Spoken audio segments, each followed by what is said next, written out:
دیکھیں جو چندہ ہوتا ہے یہ بالکل یہ ایک امانت ہوتی ہے، یہ مخصص ہوتا ہے، اس کی تخصیص کی گئی ہوتی ہے، اور لوگوں نے جس مد میں چندہ دیا ہے اسی مقام پر اس کو خرچ کرنا ہوگا۔ عام چیزوں میں وقف ہوتا ہے، اور چندے کے اندر اس کو وقف نہیں کہتے بلکہ اس کو کہتے ہیں تخصیص۔ کسی نے 11ویں کا چندہ دیا، کسی نے تعمیر مسجد کا چندہ دیا ہے، کسی نے مینٹیننس کے لیے دیا ہے، کسی نے جیسے ہمارے یہاں پانی کی قلت ہوتی ہے تو واٹر ٹینکرز ڈلوانے کے لیے چندہ دیا ہے۔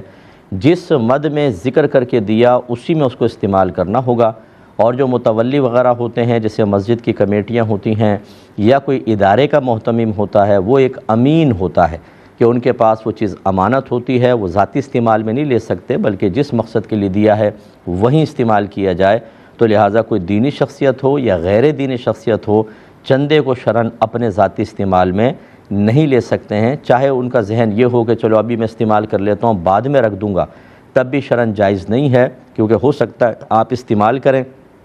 اور عمومی طور پہ آدمی ایسی چیزیں کسی سے شیئر نہیں کرتا کیونکہ خائن مشہور ہو جانے کا خوف ہوتا ہے۔ چلیں دیانت دار ہیں کہ بھی میں استعمال کر رہا ہوں پھر رکھ دوں گا، لیکن ہو سکتا ہے کہ اسی دوران اگر موت آ جائے تو شیئر تو آپ نے کی نہیں تھی کسی سے بات، تو وبال سر پر رہا اور پھر آخرت میں حساب کتاب دینا ہوگا۔ اس لیے جو محتمم حضرات ہوتے ہیں یا کمیٹی کے ارکان ہوتے ہیں، کوئی بھی اس طرح کے چندے کو اپنے ذاتی استعمال میں نہ لے۔ حضور ایسا کوئی انتظام